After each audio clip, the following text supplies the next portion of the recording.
저희 교회는 여러 가지 열악한 상황이 많습니다. 그럼에도 여러분들이 잘 인내하시고 또 원근각회에서 와서 예배하게 되셨는데 그만큼 수고하고 희생을 치렀기 때문에 오늘 이 한 번의 예배를 절대로 소홀히 여기지 마시고 하나님 앞에 생명을 거시기를 바랍니다. 예배는 연습이 없고요, 목회도 연습이 없고요, 설교도 연습이 없습니다. 저는 아주 큰 무거운 책무를 가지고 이렇게 설교를 하려고 합니다. 요새 유튜브에서 저희 교회 설교를 가져다가 광고를 교묘하게 넣어가지고 개인적인 수입을 노리는 사람들이 있는 것 같아요. 저희 교회와 하등 상관이 없는 일이고 저희 교회는 절대 그런 일을 하지 않습니다. 그러니 그런 일이 생길 때는 즉시 알려주시고 또 신고해 주셔서 저희가 전하는 변질이 교회가 이 복음이 오해받지 아니하도록 여러분들이 잘 살펴주시기 바랍니다. 우리 인간의 짐승인과 다른 점이 있는데 그것은 미래지향적이라는 것입니다. 그래서 현실에 만족하지 않아요. 이것이 이제 나쁜 방향으로 가면 불평이 되지만 하나님을 만나면 거룩한 비전으로 나아가게 되는 것이죠. 그 참 중요한, 하나님께서 우리 인간을 창조하실 때 그러한 영적 DNA를 심어 놓으셨다. 저는 그렇게 생각합니다. 특별히 예수 그리스도를 믿는 우리들은 현재의 삶에 일비일이하지 말고 우리의 미래를 바라보는 안목이 반드시 있어야 됩니다. 1970년대 중반 한국 사회에 흑백 텔레비전도 다 보급되기 전에 삼성 이병철 회장은 아주 큰 결정을 하나 해요. 그건 뭐냐면 반도체 사업을 하기로 그 사업에 주변의 손가락질을 뒤로 한 채 자기 기업의 운명을 걸고 그 사업을 시작합니다. 그 선택은 굉장히 탁월했습니다. 그래서 우리나라 지금 수출 효자 종목이 되었고 얼마나 많은 국가 발전에 이바지하고 있는지 몰라요.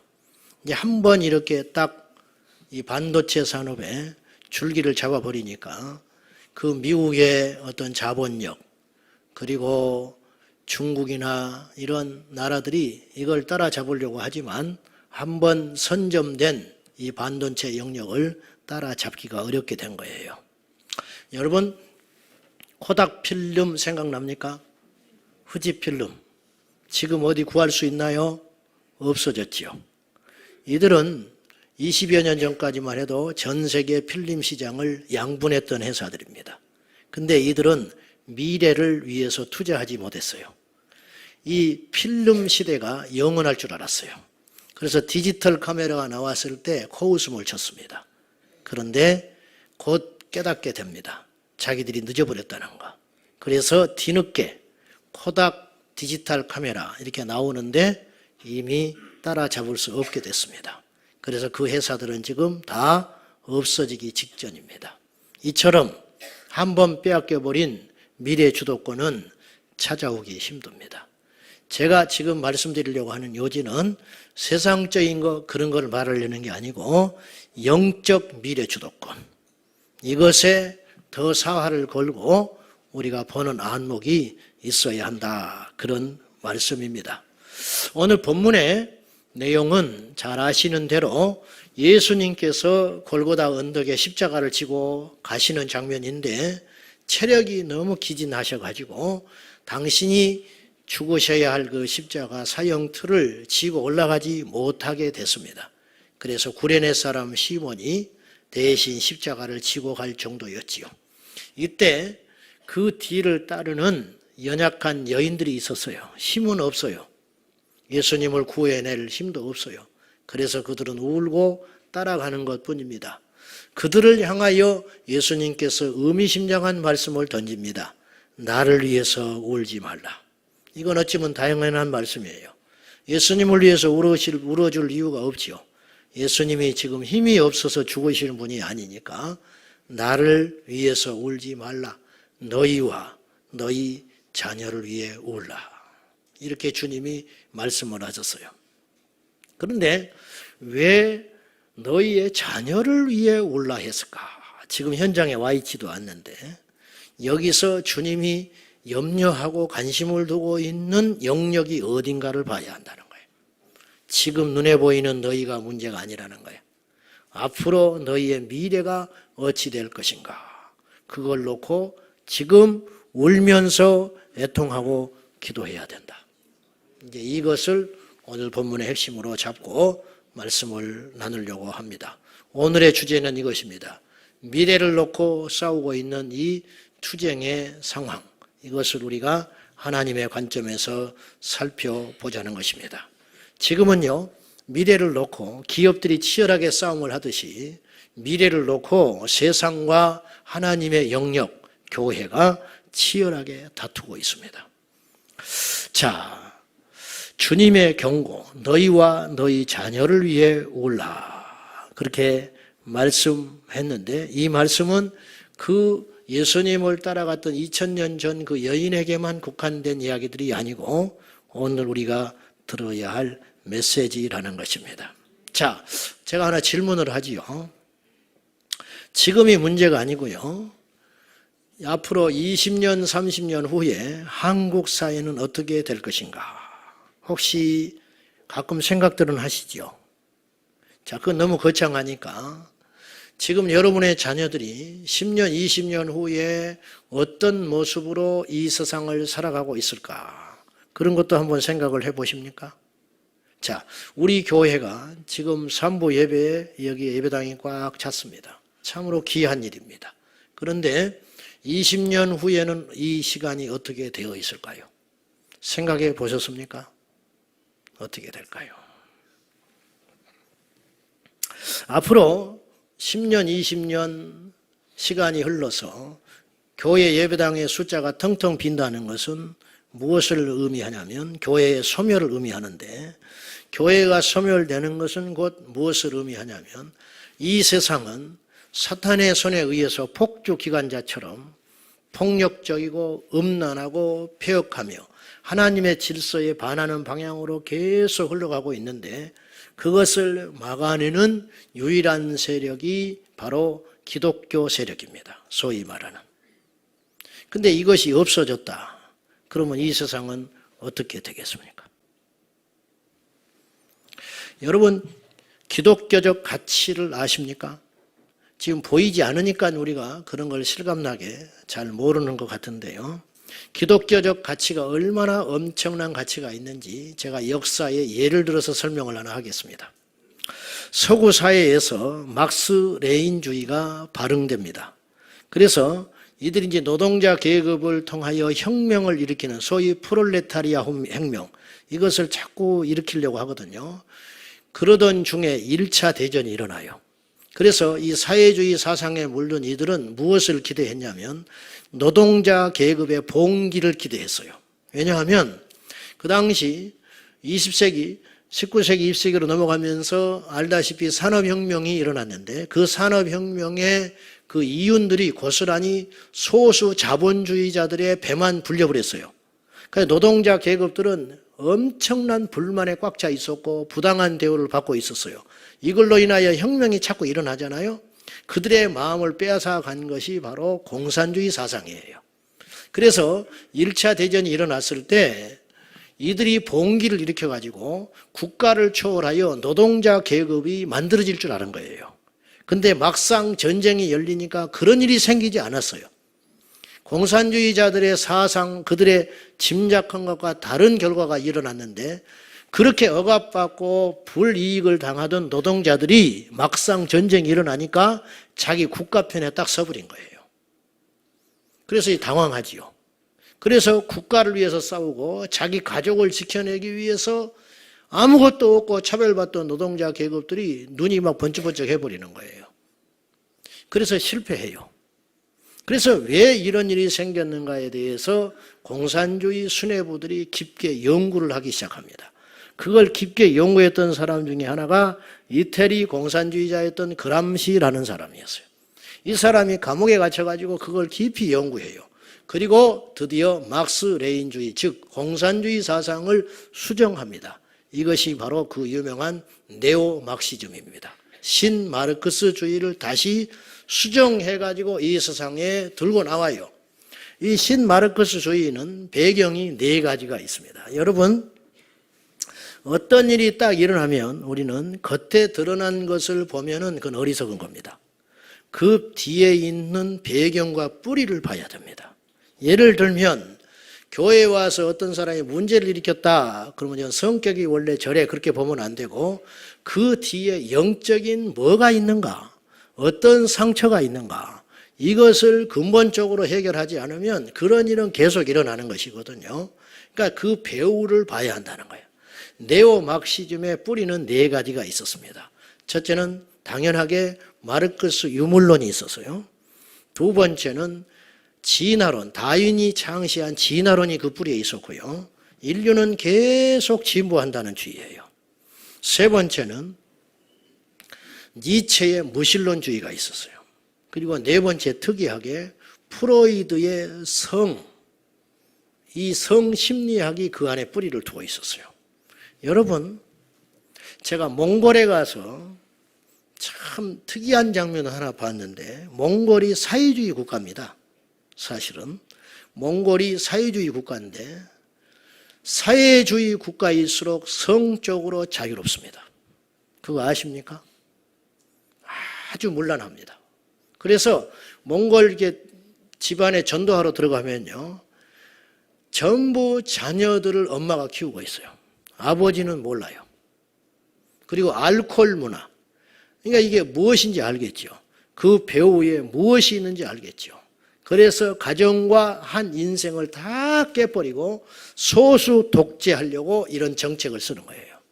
그러니까 이 프로이드의 성심리학은 뭐냐면 모든 인간의 이상행동 같은 결과에는 결국은 성적인 어떠한 근본적인 원인이 있다, 이렇게 접근하는 것이거든요.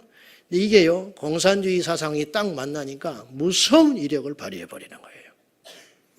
칼이 인류 요리사에게 손에 들려지면 음식을 만들지만 강도에게 손에 들려지면 이건 흉기가 되듯이 이 세상의 어떤 것도 그렇게 돼버립니다.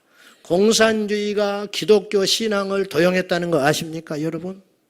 그러니 이건 말할 말 다 한 것이죠. 이것을 지금 그때 이후로 계속 서구 기독교 기반된 문화를 깨뜨리기 위해서 사단은 끊임없이 공략을 해왔어요. 처음에는 가시적인 효과가 없었는데 80년, 90년이 지나니까 전 세계에 그런 흑암의 열매들이 지금 우리 주변에서 맺혀가고 있다는 거예요. 마귀는 100년을 준비했어요.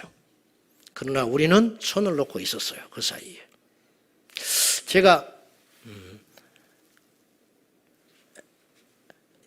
앨리스 베일리에 대한 이야기를 제가 이 강단에서 3번 정도 했어요. 기억나실지 모르겠는데, 앨리스 베일리는 1850년인가 60년대에 태어나서 활동했던 영국 태생의 여인인데, 이 사람은 인류 역사상 가장 강력한 사탄 숭배자였습니다. 그리고 그는 실제로 이런 말 고백을 했어요. 자기는 귀신에게서 영감을 받는다, 그렇게 이야기했어요. 이 앨리스 베일리가 얼마나 무시무시한 전략을 이 땅에 놓고 죽었냐면은 미래 우리 자녀들에 대한 전략, 공격 전략 10가지를 딱 기술하고 죽었어요. 그리고 그 지혜는 사탄에게서 왔다고 스스로 인정했습니다. 그 중에 몇 가지를 잠깐 소개하자면은 그게 뭐냐면 성적 문란, 동성애, 그 다음에 가정 해체. 그래서 가정이 해체되려면 어떻게 해야 되냐면은 가정에서 부모의 권한을 극도로 축소시켜라. 이것을 지금부터 약 100년도 전에 이 전략을 들고 나왔다는 거예요. 그 가부장적이고 봉건주의적인 사회에서 그것을 들고 나왔어요. 그리고 페미니즘도 그때 당시 이미 이야기했어요. 그 결과 가정에서 아이들의 키가 엄청 세져 버렸고 부모들은 그들을 장악하지를 못하게 됐어요. 지금 우리나라가 다 그렇게 돼버렸습니다. 지금 학교에서 인권을 들고 나와가지고 아이들한테 뭐라고 가르치고 있냐면은 엄마가 너는 여자니까 설거지 해야 돼. 설거지 좀 해. 그러면 너는 거부해라. 이렇게 가르쳐요. 왜 내가 설거지를 해야 되냐는 거예요. 여자라는 이유로, 딸이라는 이유만으로 집에서 엄마 말에 따라서 설거지하는 것을 부당하게 여기고 그것을 듣지 않거든 고발해라. 인권센터에. 이렇게 가르치고 있어요. 이것을 20년, 30년 전에 우리가 이야기했다면 전부 경악하고 불효막심한 놈이라고 전부 국정교 가서 불태워야 한다고 난리할 거예요. 그러나 지금은 아무 소리 하지 않아요. 왜 그런지 아세요? 익숙해져 버린 거예요. 100년 동안 사탄이 계속 사람들의 생각과 사상을 파고 들어가지고 이제는 완전히 넘어가 버리게 생겼다고 말이죠. 구체적으로 오늘 저는 교회의 미래와 이 세상의 미래에 대하여 파괴하려고 하는 사단의 전략에 대해서 몇 가지로 말씀을 드리려고 합니다. 주제는 없는 이야기지만 이 메시지는 오늘 여기 앉아있는 우리 성도들에게만 제가 국한하여 설교하고 있지 않고 이 시대에 제가 던지는 이야기입니다. 첫째, 사탄은 다음 세대를 향하여 치밀하게 공략을 하고 있습니다. 자, 하나 예를 들어서 이야기할게요. 이단을 예를 들어보랍니다. 이단들의 집중 공략은 다음 세대에 집중되어 있습니다. 지난번에 태국에 갔을 때, 우리나라에서도 이제 그런 일이 일어나고 있지만은, 태국에 갔을 때 그 선교사님이 무슨 말을 했냐면은, 구원파의 3대 분파가 있는데, 자기들이 갈라져 가지고 각기 길을 가고 있는데, 그 중에 한 분파가 박옥수파가 있어요. 기쁜 소식교회. 내 이름하고 좀 비슷해 가지고, 별로 기분이 안 좋은데, 그분은 또 나 때문에 기분이 안 좋을 수도 있어요. 그런데 머리 허연 분이 있어. 그분이 이제 주도하는 이제 선교 전략이 태국에 어떻게 진행되고 있냐면은 호텔을 통째로 얻어요. 가지고 한류 열풍이 대단하거든요. 태국이나 베트남 이런 데 가면요. 한국 사람이라는 이유만으로 존중을 받아요. 이렇게 큰 위력이 있어요. 근데 그걸 바람으로 해가지고 태국의 젊은이들을 호텔로 다 불러들입니다. 그리고 거기서 실컷 먹여주고 입혀주고 재워주면서 구원파 사상을 다 이야기를 해요. 그래가지고 그들을 합숙시켜서 훈련시켜가지고 그 중에 똑똑하고 명철한 젊은이들을 한국으로 데려옵니다. 그러면 그 사람들은 한국 가는 게 큰 로망이에요. 그리고 한국에 2-3달 동안 완전히 구원파 교리와 사상을 뿌리 깊까지 심어버린 거예요. 그리고 이들을 태국으로 다시 보내요. 그러면 이들이 태국에 있는 캠퍼스에 흩어져 가지고 목숨 걸고 구원파 교리를 설파하고 다니는 거예요. 지금. 그러니 지금 다 넘어가게 생겼어요. 지금 당장은 효과가 안 일어나요. 엄청난 투자를 하는 것에 비해서 별것이 없어 보이죠. 그러나 10년 후에는 어떻게 될까요? 신천지 신학기가 되면은 눈에 불을 켜고 교회에서 금쪽까지 키워낸 믿음의 자녀들을 다 뺏어가려고 난립니다. 노인들한테 복음 전하지 않아요. 신천지에서 효도관광 간다는 소리 들어봤어요? 우리 교회 나가지. 그러니까는 사단은 이 시대에 빛의 자녀들보다 훨씬 지혜롭다고 하는 예수님의 말씀이 그대로 실현되고 있다는 거죠. 지금 인터넷상에서 90% 이상 이단이 다 웹상을 다 점령해버렸습니다. 여러분 성경에 있다가 궁금한 거 이해가 잘 안 되는 내용이 있으면 거기다가 쳐보세요. 검색을 해보면 그 밑에 쫙 내용이 나오는데 그 중에 90%가 신천지 하나님의 교회입니다. 정통 기독교는 다 지금 인터넷상에서 밀려나고 있는 거예요. 신천지 본부에 아무나 못 들어간다고 그래요. 가지고 이제 명찰 다 신분증 확인해서 들어가는데 가면 한 코너에 그 방에 수십 명의 젊은이들이 24시간 인터넷 하면서 그 속에서 치열하게 인터넷 선교하고 있는 거예요. 우리는 지금 무엇하고 있는 것입니까? 지금 미디어의 힘을 아십니까, 여러분? 넷플릭스라고 아시죠? 전 세계 1억 3천만 명이 가입되어 있는 유료 영상 사이트입니다. 원래 이 넷플릭스는 비디오 대여점으로 시작한 초라한 회사였는데 지금 엄청난 기업이 됐어요. 이 넷플릭스의 위력을, 즉 미디어의 위력을 단면적으로 말해주는 하나의 사건이 있는데, 지난번에 국민일보에 이런 기사가 실렸더라고요. 대만에 파송된 한 미국 선교사 아내의 고백입니다.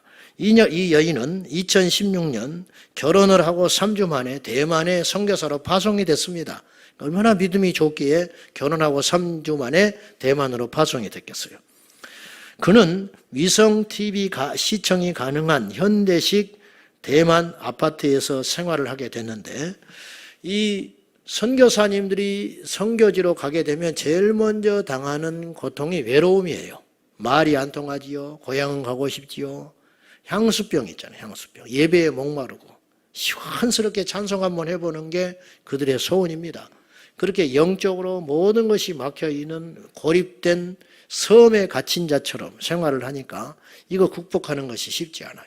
근데 대만에 파송된 이 선교사님 부부 중에 이 아내는 전혀 향수병을 느끼지 못했다고 그래요. 왜냐? 넷플릭스, 페이스북 때문에. 몸은 미국에서 떠나왔는데 여전히 자기는 미국에 있는 것과 같은 착각을 하게 된 거예요. 뭐냐? 미국에서 시시각각 올라오는 모든 방송을 다 볼 수 있었고 사람들과 소통할 수 있었기 때문에 향수병이 없었대요. 좋은 일 같지요. 문제를 알게 됐어요. 선교를 하나도 못하고 있는 거예요. 2, 3년이 흐른 다음에 알게 됐어요. 자기들이 속고 있구나. 그래서 과감하게 넷플릭스, 페이스북을 정리하고 길거리에 나가는 순간부터 대만 사람들을 만나고 선교가 시작됐다는 거예요. 이게 지금 이 선교사님만의 이야기가 아니에요. 전 세계에 흩어져 있는 모든 선교사님이 당할 수 있는 치명적 공격이에요. 그러면 우리 젊은이들은 어떻습니까? 우리 지금 이 땅의 그리스도인들, 목회자, 성도님, 은혜 받은 사람, 기도하는 사람, 기도원 가는 사람, 성령 충만한 사람 상관없이 옛날에는요 TV 채널을 가서 안 틀면 못 봤어요. 지금은 손 안에 다 들어와 있어요. 우리가 지금 예배 드리잖아요. 제가 이런 이야기를 자주 했는데 예배 드리지만은 예배 끝나고 나서 딱 밥 먹고 커피 한 잔 먹으면서 이거 스마트폰 한 5분 해버리면 받은 은혜, 받았던 어떤 결단들, 긴장감 싹 눈 녹듯이 사라져 버리는 거예요. 그러니 우리 아이들은 어떻게 했어요? 이 미스미디어의 힘을 아십니까? 다음 세대를 통째로 우리가 지금 갖다 바치고 있는 거예요. 지금. 두 번째는요. 이 세상의 지금 시스템은 여러분이 우습게 여길지는 모르지만 다음 세대 맥을 끊어버리기 위하여 출산율에 대하여 공격하고 있어요. 가정해체, 출산.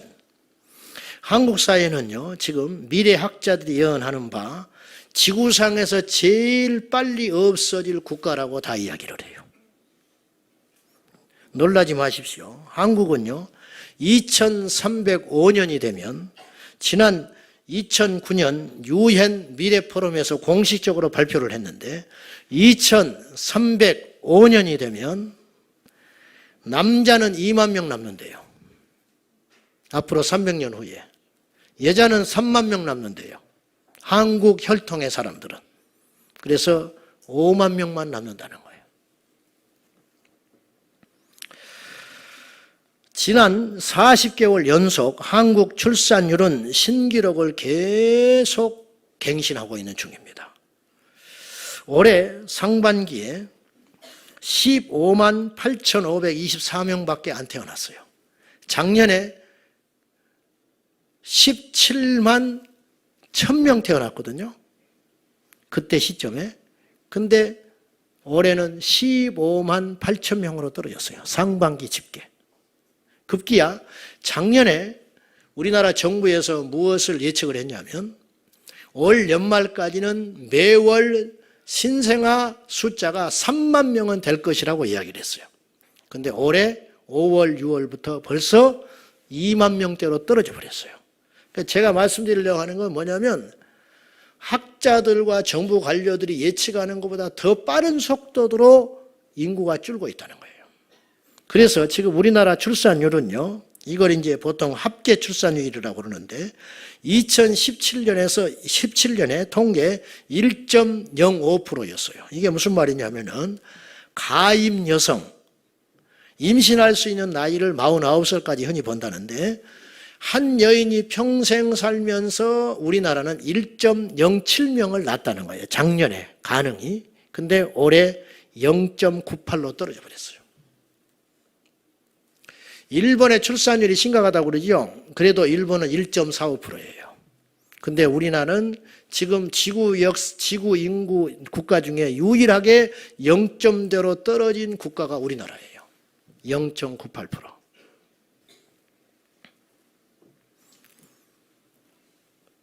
어떻게 하면 되지요? 강 건너 불인가요? 그런데도 낙태법이 통과됐어요. 그러니 이제 아이를 더 없애버린 일이 더 생길 거예요. 이대로 가면 대재앙이 오는 것이에요. 유엔 보고서에서 아주 자존심 상하고 끔찍한 발표를 2006년에 했어요. 유엔 미래포럼 2006년에서 2065년이 되면 한국 경제는 저출산 때문에 중국 경제에 흡수돼 버릴 것이다 그랬어요. 기술력이 떨어져서 그런 게 아니고 일할 수 있는 노동 인구가 없기 때문에 결국은 중국에 예속돼 버리고 말 것이다. 국방, 경제, 문화 다 무너지고 마는 것이에요. 그런데도 우리나라는 지금 현재 페미니즘의 영향으로 그러는 것인지 모르겠지만 사회 전반적으로 지금 잘못된 이 예수님을 모르면요 절대 이런 생각을 할 수 없어요. 여러분, 여성들이 결혼에 대하여 어떤 생각을 갖고 있는가 물었을 때 98년에는 67.9%가 결혼을 해야 한다고 답을 했어요. 그런데 지난 2018년에는 뭐라고 답이 돌아왔는가 하면 무려 24%가 떨어졌어요. 그래가지고 43.5%만 결혼에 대해서 긍정적인 마음을 갖고 있다. 결혼을 뭐하러 하느냐. 그래서 영화가 이런 영화의 제목이 나왔어. 결혼은 미친 짓이다. 이런 영화가 상영되고 있어요. 지금 가정해체가 급속도로 일어나고 있는데 한국 어린이들이 부모님과 함께하는 시간이 OECD 국가 중에 최하위입니다. 전부 맞벌이 학원으로 돌리느라고 하루에 자녀들이 부모님과 함께 밥 먹고 지내고 이렇게 대화하는 시간이 우리나라 평균이 얼마냐면 48분. 근데 OECD 평균은 151분이에요. 그러니까 못 따라가는 거예요. 그들을 못 따라가요. 특별히 아버지와 자녀의 대화는 하루 중 6분입니다. 6분. 6분도 안 내는 일도 태반으로 많은 거예요. 그러니 어떻게 경쟁에서 이길 수 있겠어요? 여러분, 가정이 얼마나 중요한지 아십니까? 이건 뭐 두말할 것도 없죠. 히틀러가 가정의 피해자입니다.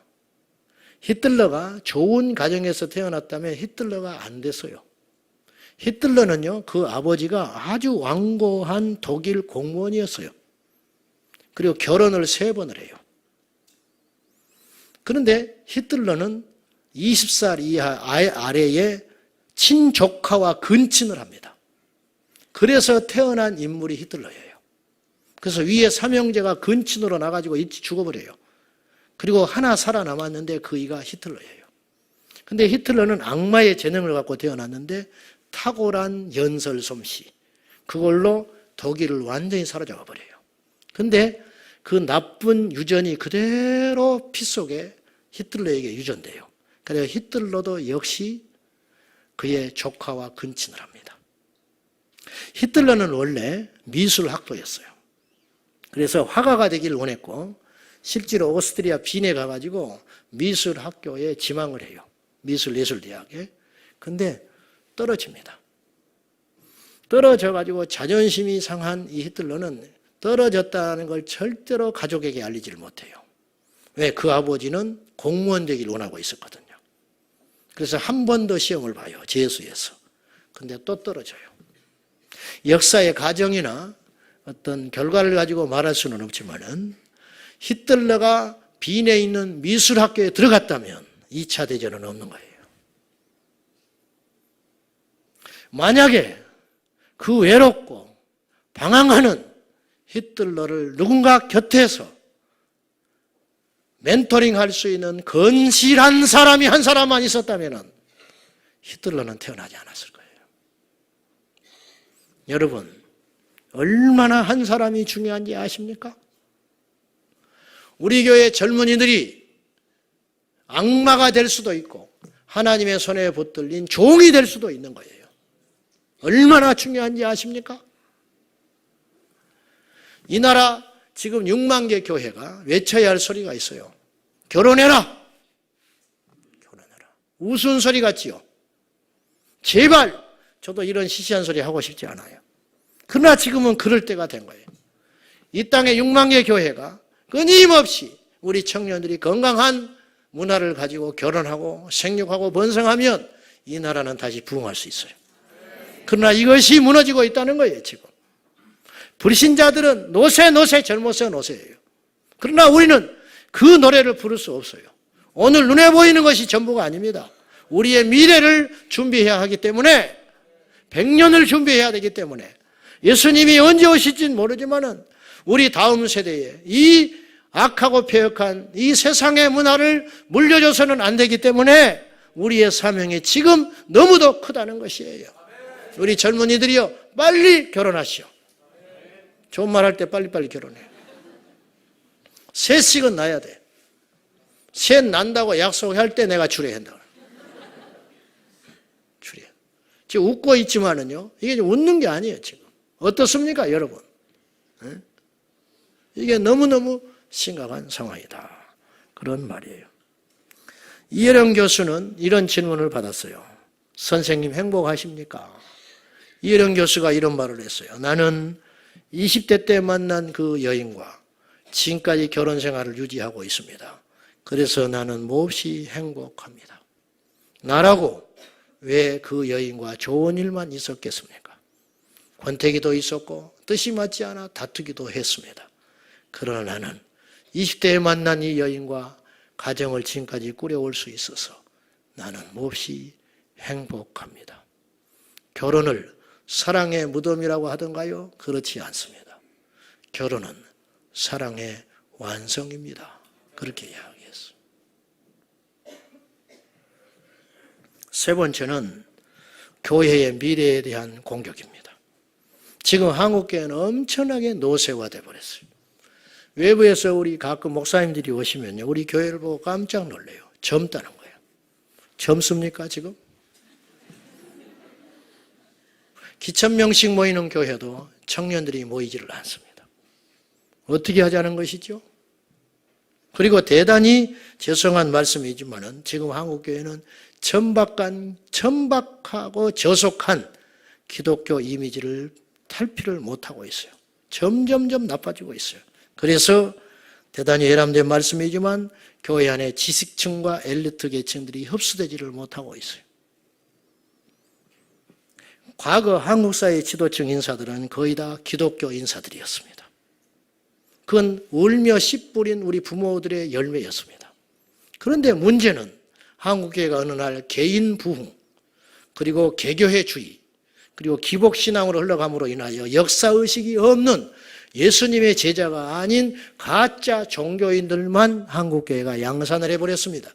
그래서 그들이 세상에 나갔지만 빛과 소금의 역할을 못했어요. 20대 국회의원 300명 중에 148명이 명목상 그리스도인입니다. 장로님, 권사님, 안수집사님입니다. 그렇다고 해서 정치 지형이 바뀌었나요? 앞장서서 기독교에 반하는 법령을 내는 사람들 중에는 교인이 있다고 하니 기가 막힌 일 아닙니까? 제대로 된 기독교인 하나를 만들어내지 못한 이 땅의 교회와 목회자의 책임이 아닙니까? 이런 말을 더해서 무슨 필요가 있습니까? 연세대학교 1885년 선교사님들에 의해서 세워진 학교인데 원래 연세대학교 이름이 연희전문학교였지요. 근데 연희전문학교 이전에 1885년에 조선기독교학교로 시작했어요. 학교 이름이 조선기독교학교. 그 학교를 통째로 뺏겨버렸습니다. 원래 연세대학교의 지부는 한국교회에 있었어요. 한국교회 거예요, 연세대학이. 근데 교인들이 실력이 없으니까, 목사님들이 실력이 없으니까 연세대학교 통째로 세상에 뺏겨버렸습니다. 그래서 이사의 규정을 바꿔버렸어요. 바꿔가지고 이제는 기독교 선악에서 완전히 떠나버렸어요. 중앙대, 명지대 전부 기독교 재단이었는데 아무런 힘을 쓰지 못하고 있습니다. 왜냐? 실력이 없는 거예요. 연세대학교 입학식 할 때 채플 예배드립니다. 학교에 정기 교목이 있고 교목실장이 있고 예배를 정기적으로 드립니다. 그러면 뭐합니까? 세상적 사고가 파고들어 있는데, 최근에 연세대에서 있었던 일 아시죠? 젠더 인권 교육을 내년에 신입생들에게 필수 교육으로 하겠다고 연세대학교에서 그걸 하겠어요. 다른 학교는 다 해도 연세대학교는 하면 안 되는 거예요. 근데 연세대학교가 제일 먼저 하겠다고 들려들었어요. 젠더 인권 교육 하겠다. 들고 일어나니까 슬며시 바꿨어요. 필수가 아니고 선택으로 하겠다. 근데 그것이 그것이지. 언제 또 들고 나올 줄 알아요. 이것이 이 땅의 현실이에요. 교회가 힘을 쓰지를 못하니까. 미국 하버드는요, 하버드, 예일 이런 데가 명문이죠. 애초에 그걸 세운 데가 어딘지 아십니까? 교회 목사님들이 세웠어요. 목회자들 양성하고 기독교 지도자들 만들겠다고 하버드 대학 세운 거예요. 근데 시간이 흐르면서 실력 있는 기독교인들을 만들어내지 못한 결과 하버드를 통째로 세상에다 갖다 바쳐버렸어요. 교회의 미래에 대하여 우리가 염려하지 않을 수가 없는 것입니다. 완전히 다 뺏겨버렸어요. 이대로 가다가 실력 있고 양심적이며 영적인 온전한 그리스도인들을 교회에서 만들어내지 못하는 한 이 땅에 미래는 없습니다. 결론, 지금이라도 준비해야 돼요. 늦었다 하지만 듣는 것이 아니죠. 요셉은 7년 풍년이 계속될 때 다 써버리지 않았어요. 7년 흉년을 대비했어요. 계시를 받아서. 이 지혜. 다윗은 광야에서 내몰려 쫓겨다니면서도 아들람 굴에 모여든 그 비루하고 한 맺힌 사람들을 말씀으로 훈련시켜서 훗날에 다윗 왕조의 용사들이 되었어요. 사람이 이렇게 중요해요. 이세벨이 서슬퍼하게 온 이스라엘의 선자를 잡아다가 죽일 때 오바댜는 자기 하나의 안전을 생각하지 않고 생명을 걸고 평안하게 궁중에서 생활할 수 있었던 오바댜는 자기의 목숨을 걸고 이세벨이 서슬퍼하게 선자를 내칠 때 100명의 선자를 숨겨두고 50명씩 동굴에다가 흩어서 먹이고 자기의 사비를 동원하여 입히면서 그들을 지켜냈어요. 그 결과 그들이 훗날에 하나님 나라의 용사들이 된 것이에요. 지금 우리는 이 눈을 떠야 해요. 우리가 지금 힘들고 좋고가 문제가 아니에요. 10년, 20년 후에 우리 자녀들의 미래, 우리 교회의 미래, 이 민족의 미래 어떻게 될 것인가. 때로는 저도 이런 생각을 해요. 지쳐버릴 때는 나나 예수 잘 믿고 그냥 내 목회나 부지런히 하고 여기는 얻어먹지 말고 그냥 그렇게 하다가 그럭저럭 나만 구원받자. 우리 식구만 챙기다가 말자. 나는 그런 날이 올까 봐 무서워요. 사랑하는 여러분, 우리는 지금 연합해야 됩니다. 교단과 교파를 초월하여 내부적인 싸움을 할 때가 아닙니다. 우리가 일치단결하여 이 나라 이 민족과 하나님 나라의 미래를 생각하며 주님은 반드시 승리한다고 그랬어요. 제가 문제는 우리가 패배자의 편에 서서는 안 된다는 거예요. 작지만 소수의 의인의 자리, 그 자리에 서서 우리 예수님을 만나야 하겠다는 거예요. 지혜로운 여러분, 주의 계시에 열려있는 여러분이요, 우리 모두 외롭지만 이 미래를 놓고 싸우는 이 치열한 싸움의 전장에서 반드시 준비하고 승리하는 저와 여러분이 되시기를 진심으로 축복합니다. 기도하겠습니다. 하나님이여, 저희들은 참으로 보잘것이 없습니다. 다윗이 골리앗을 어찌 이길 수 있었겠습니까? 그러나 우리 주님의 이름으로 능히 승리하였듯이 세상 움직이고 돌아가는 현상을 보면은 어느 것 하나 우리가 이길 수 없을 것 같지만은 기도하는 용사, 믿음의 용사, 십자가의 용사는 반드시 하나님이 함께 하셔서 승리할 줄 믿습니다. 주여 깨어나게 하시고 깨어있게 하시고 주의 계시 받게 하여 주셔서 준비케 하옵소서. 예수님의 이름으로 기도하옵나이다. 아멘.